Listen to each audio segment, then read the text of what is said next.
আসসালামু আলাইকুম, welcome to শরীফেস kitchen. আজকে আমি আপনাদের সাথে শেয়ার করব মজাদার চিকেন স্যান্ডউইচ রেসিপি। কীভাবে সংরক্ষণ করতে হবে সেই পদ্ধতিও আমি দেখিয়ে দিব। চলুন দেখিনি কিভাবে আমি এই স্যান্ডউইচটি তৈরি করলাম। আমি চুলায় একটা পাতিল বসিয়ে দিয়েছি এবং নিয়েছি 1 পিস মুরগির বুকের মাংস। দিয়ে দিচ্ছি 2 কাপ পানি, 1 টিস্পুন পরিমাণে রসুন বাটা এবং 1 টিস্পুন পরিমাণ আদা বাটা। দিয়ে দিচ্ছি 1 টেবিল চামচ পরিমাণ তেল। ভালোভাবে মিক্স করে নিচ্ছি। এখন দিয়ে দিব 1 পিঞ্চ লবণ, দিয়ে দিচ্ছি 1 পিঞ্চ গোলমরিচের গুঁড়া। সবগুলো উপকরণ ভালোভাবে মিক্স করে একটা ঢাকনা দিয়ে ঢেকে আমি এটাকে সেদ্ধ করে নিব। ভালোভাবে সেদ্ধ করা হয়ে গেছে, এখন আমি এটাকে নামিয়ে ঠান্ডা করে নিব। মুরগির মাংসটা ঠান্ডা হয়ে গেছে, এখন আমি একটা ছুরির সাহায্যে এটাকে ছোট ছোট টুকরো করে কেটে নিব। আপনারা ভিডিও দেখলেই বুঝবেন আমি এটাকে কিভাবে কেটে নিয়েছি।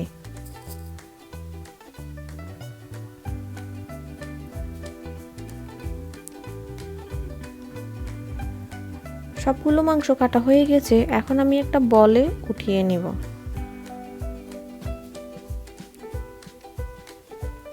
এখানে নিয়েছি গাজর কুচি এবং শসা কুচি, আপনারা আপনাদের পরিমাণ মতো নেবেন।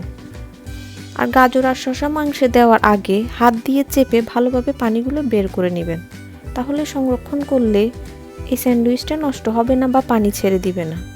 দিয়ে দিচ্ছি মেয়োনিজ, আমি পরিমাণ মতো মেয়োনিজ দিয়েছি এবং এই মেয়োনিজটা আমি ঘরেই তৈরি করেছি। এর লিংক আমি ডেসক্রিপশন বক্সে দিয়ে দিব, আপনারা চাইলে দেখে নিতে পারেন। ভালোভাবে সবগুলো উপকরণ আমি মিক্স করে নিচ্ছি। এই পর্যায়ে আপনারা চিনিটা একটু চেক করে নেবেন, যেন চিনির পরিমাণ কম বেশি না হয়। এখানে আমি কিছু ব্রেড নিয়েছি এবং ব্রেডগুলো একটা টোস্টারে হালকা গরম করে নিচ্ছি। আপনারা তাওয়াতে গরম করে নিতে পারেন, খুব বেশি গরম করবেন না, হালকা গরম করে নিলেই হবে। সবগুলো ব্রেড আমার গরম করা হয়ে গেছে, এখন আমি একটা ছুরির সাহায্যে ব্রেডের চারপাশটা কেটে নেব।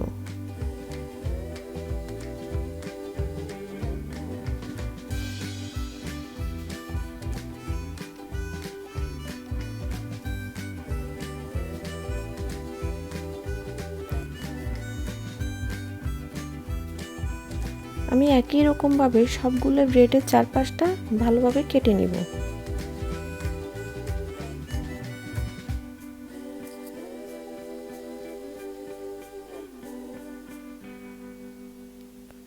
সবগুলো ব্রেড আমার কাটা হয়ে গেছে, এখন আমি স্যান্ডউইচটা তৈরি করে নিব।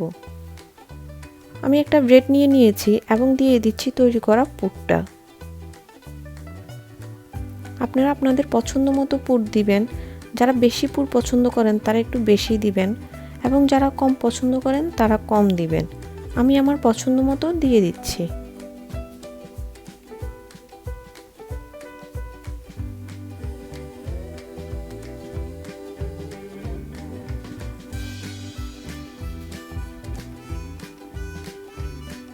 এখন একটা পাউরুটি নিয়ে এভাবে উপর দিয়ে ধরে হাত দিয়ে চেপে দিচ্ছি।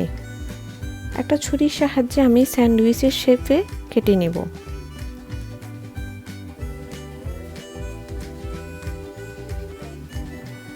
স্যান্ডউইচের শেপে আমি কেটে নিয়েছি, আপনারা দেখেই বুঝবেন এটা কতটা সুন্দর হয়েছে। এখন আমি একটা প্লেটে উঠিয়ে রাখবো। সবগুলো স্যান্ডউইচ আমি একইভাবে বানিয়ে নিচ্ছি।